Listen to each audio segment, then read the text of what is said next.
Paul Newman left a permanent mark on Hollywood, but his real legacy lives far closer to home, with his children. He was Hollywood's golden boy, a face that could sell out theaters overnight. But behind the charm and the generous public image was a far more complicated man. Very few people truly knew Paul Newman. He wasn't just the actor, the racer, the activist, or the devoted husband.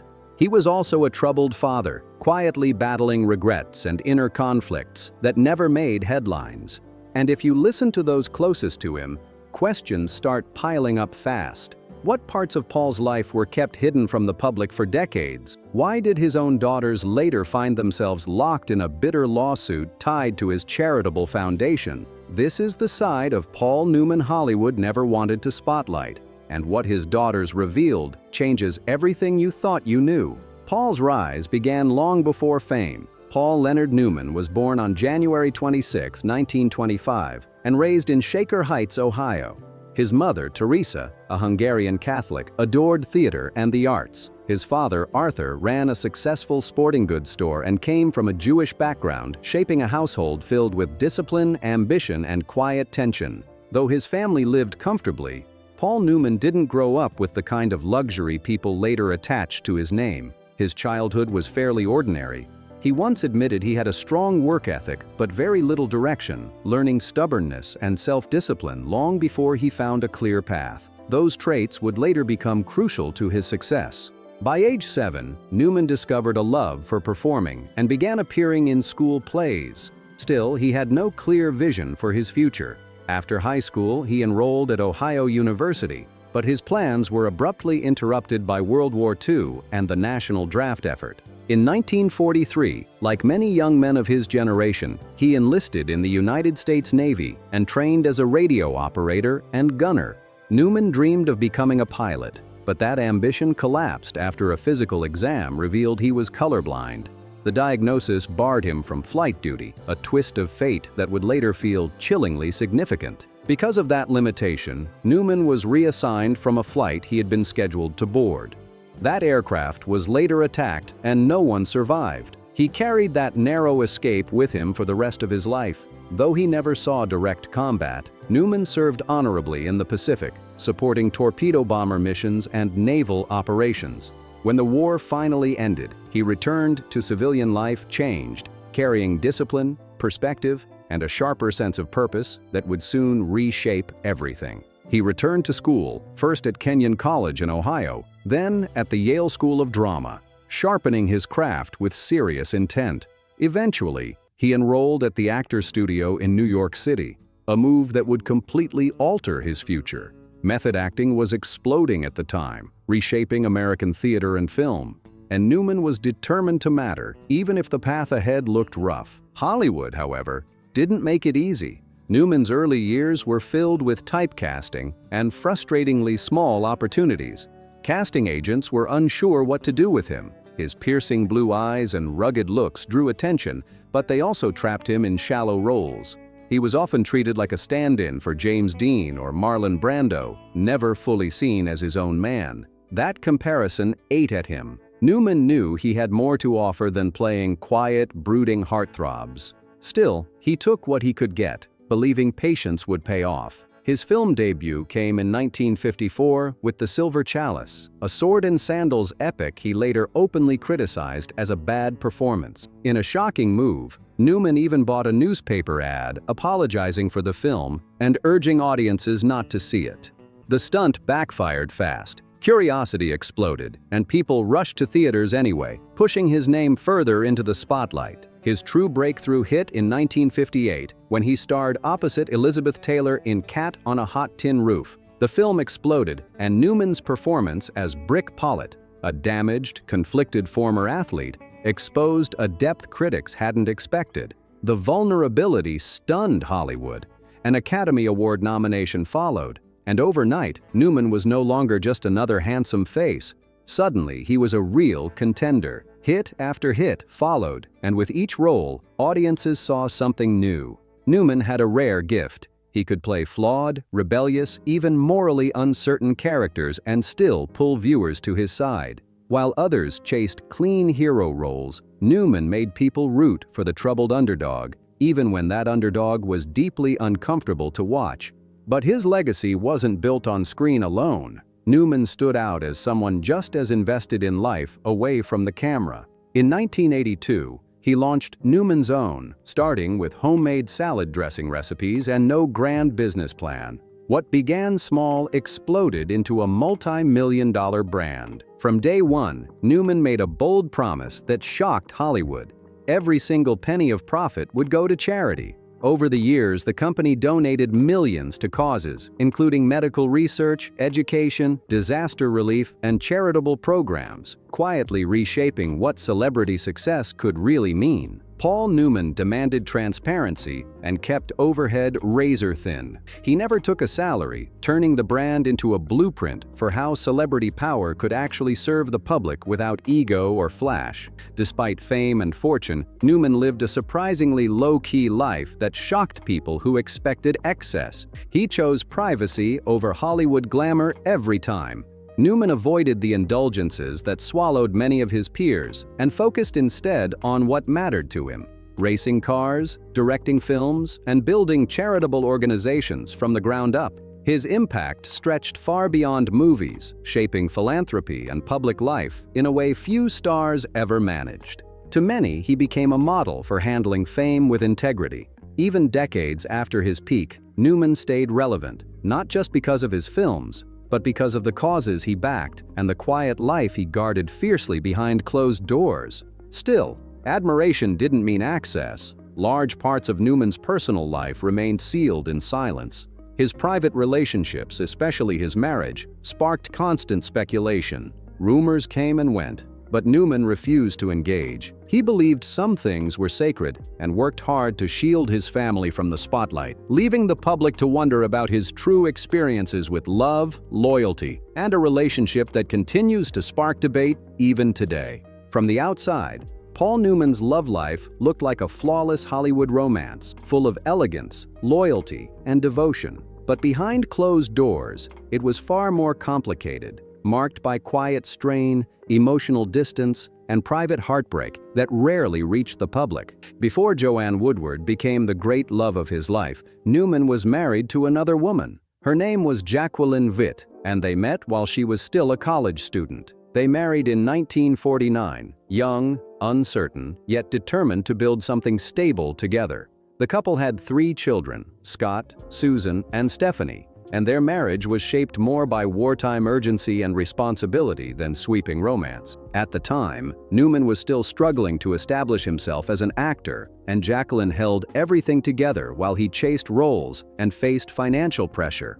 But as Paul's career slowly gained momentum, the balance began to crack. Hollywood's demands, his shifting identity, and the growing distance between them started to take their toll. Everything changed when Newman met Joanne Woodward.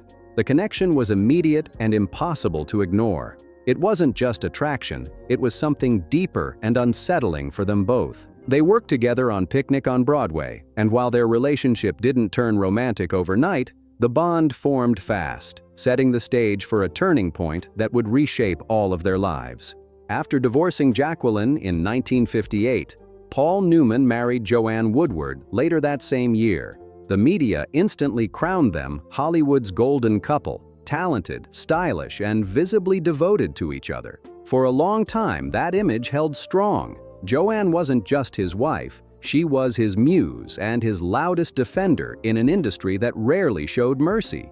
Together, they raised 3 daughters, Eleanor, Melissa, and Claire, and chose to live partly in Connecticut, far from Hollywood's constant noise. It was a deliberate choice, building a life centered on family, creativity, and mutual respect rather than red carpets. Still, like any real marriage, especially one lived under fame's microscope, things weren't always flawless. Newman was once asked why he never strayed from Joanne, despite being surrounded by beautiful women. His answer became legendary: "Why go out for a hamburger when you have steak at home?" The line was meant as praise, but Joanne reportedly hated it. To her, it reduced a deep, complex relationship to a crude comparison. She once said, "Every time I hear that line, I want to burst." The quote followed them for years, often used as proof of loyalty, even as the reality behind the image was far more complicated. In the early 1960s, rumors began swirling around Paul Newman,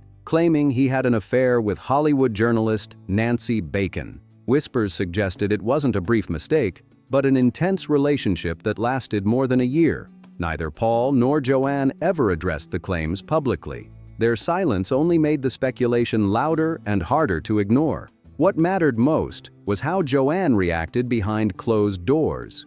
The couple reportedly escaped to England, the same place they honeymooned, hoping to distance themselves from Hollywood's relentless gossip. To outsiders, their life still looked polished and perfect, but few noticed the quiet strain building beneath the surface. Paul Newman was admired as charming, brilliant, and generous, but he also carried deep personal struggles that affected more than just himself. It's easy to focus on the awards, the devoted marriage, and the massive charitable success. That's the version the public loved, but that image was only the surface. Behind it, Newman wrestled with private battles that fame couldn't solve, and inner conflicts that rarely made headlines. This was the side of Paul Newman very few people ever saw, the part he kept carefully hidden, even from those closest to him. One of Paul Newman's deepest struggles was trying to balance relentless stardom with family life. Fame in the 60s and 70s was brutal, and Newman was at the center of it all. Every film meant long shoots, constant travel, late nights, and endless media pressure, while Joanne Woodward and their children waited at home, often without him. When Newman was present, he was deeply loving, but fame didn't always allow him to be present enough. He later admitted he missed the ordinary moments, school plays, family dinners, and teenage heartbreaks, because he was always working or focused on charity commitments. He once confessed, "I could have been more consistent with my children. I could have been more understanding. I could have been more patient. I could not have gone away on location.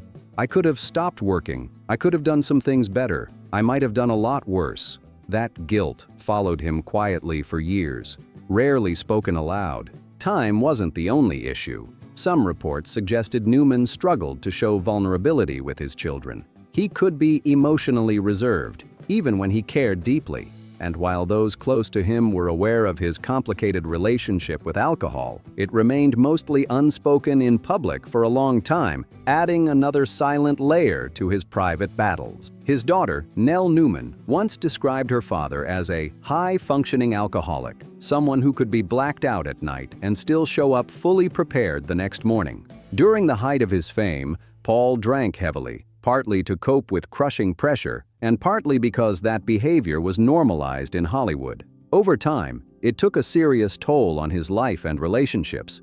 The drinking often made him emotionally distant. Joanne Woodward reportedly bore the brunt of it, enduring long silences, mood swings, and the slow erosion that heavy drinking brings into a household. Some accounts say she threatened to leave more than once, especially during the 1970s when Newman's alcohol use peaked. Eventually, he pulled himself back. He reduced his drinking and found steadier ground through racing, philanthropy, and family life. But some damage couldn't be undone, and certain relationships never fully recovered. While regrets lingered, nothing haunted Newman more than the loss of his son Scott from his first marriage. Scott Newman was talented but deeply troubled, living under the enormous weight of his father's shadow. He tried acting and appeared in a few films, but struggled with identity and depression.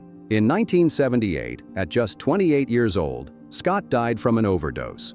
The loss devastated Newman, leaving a pain that never truly faded. In Scott's memory, Paul Newman founded the Scott Newman Center, a nonprofit focused on substance abuse education and prevention. This wasn't a symbolic gesture, it became deeply personal. Newman poured time, money, and emotion into the center, driven by a need to stop other families from experiencing the same private devastation.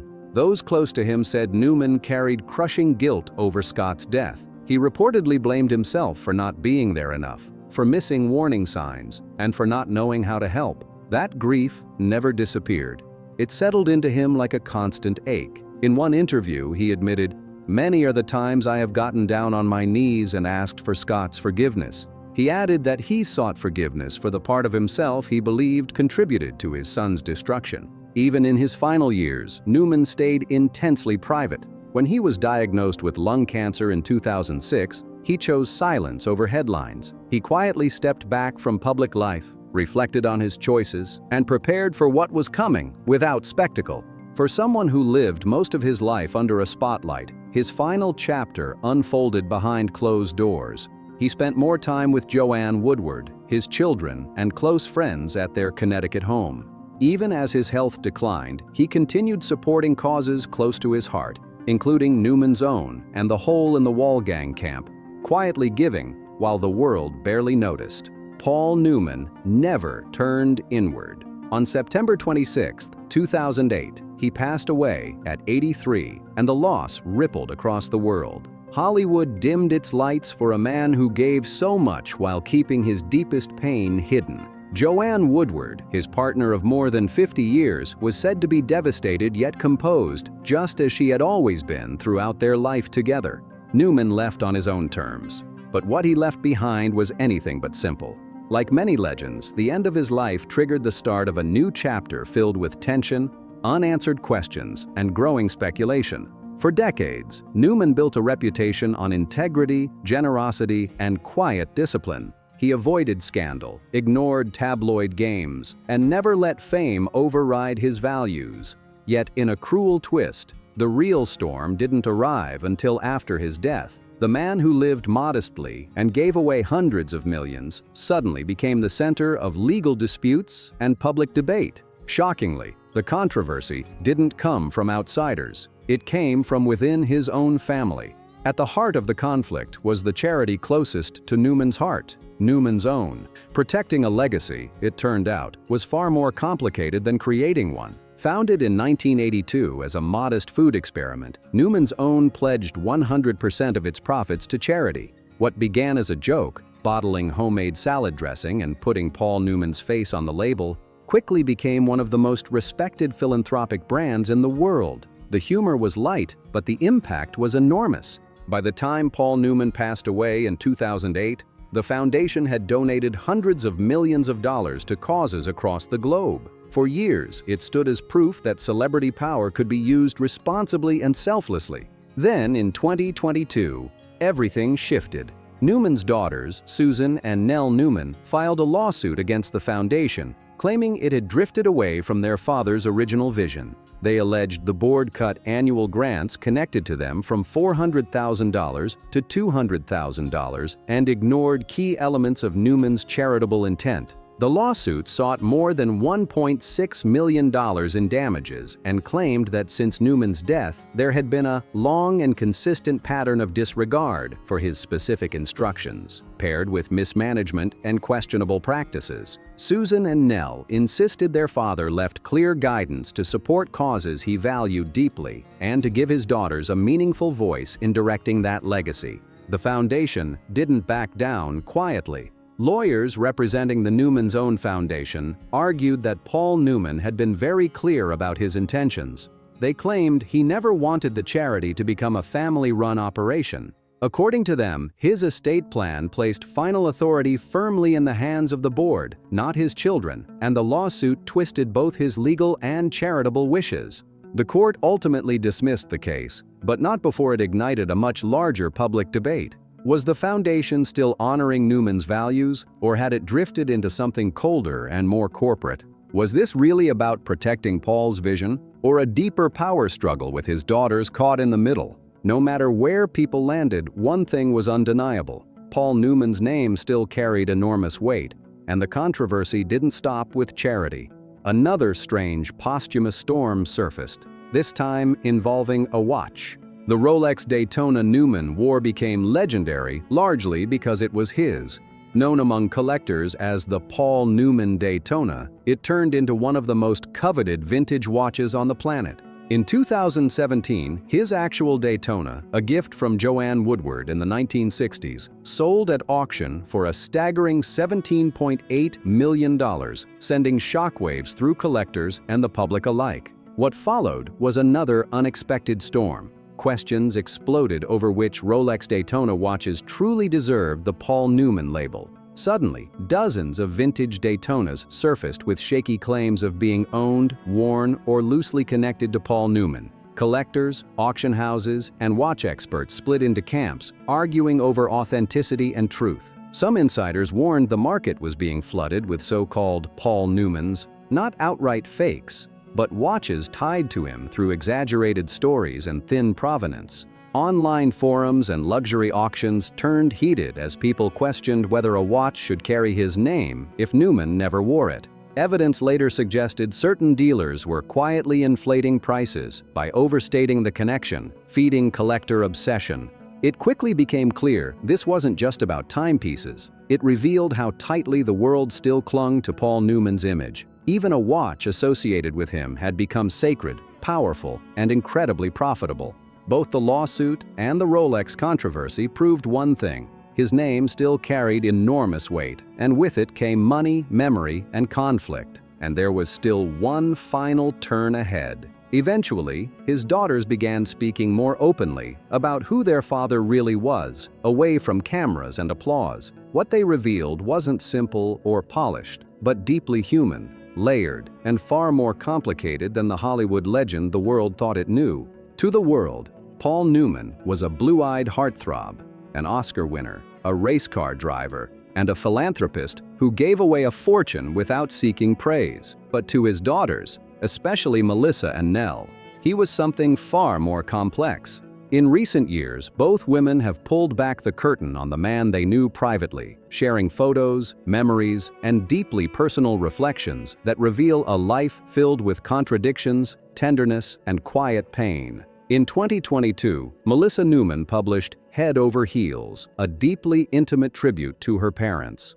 Rather than a traditional biography, the book unfolds like a scrapbook. Handwritten notes, unseen family photos, and raw moments showing Paul Newman and Joanne Woodward not as legends, but as real people. Melissa didn't sugarcoat their marriage. She described it as complicated, imperfect, yet deeply loving, a bond that lasted not because it was easy, but because it was real. Paul Newman and Joanne Woodward argued, drifted, reconnected, and sometimes clashed loudly or sat in heavy silence. According to Melissa, what mattered most was that they chose each other again and again. The photos she shared showed Paul not on red carpets, but at home in Connecticut, quiet, relaxed, and real, far removed from Hollywood polish. Nell Newman took a different, more confronting approach. In interviews, she spoke openly about her father's drinking during her childhood, describing him as a high-functioning alcoholic whose moods could darken the household.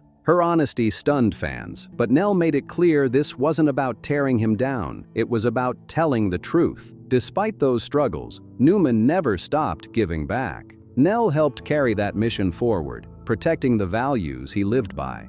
One of the clearest reflections of his character was his commitment to helping others, especially through the Serious Fun Children's Network, which he founded in 1988 and remained deeply connected to throughout his life. Born from a single Connecticut camp, the Serious Fun Children's Network grew into a global mission serving over 1 million children and families.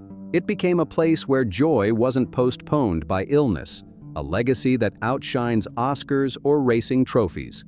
Paul Newman's daughters made sure that mission never faded. Nell Newman stepped into leadership, founding her own initiatives and pushing forward environmental and social causes, while Melissa Newman helped reveal the real man behind the legend. Together, they showed the world a Paul Newman who was flawed, private, loving, and human. If this story moved you, make sure to like, comment, share, and subscribe, and I'll see you on the next one.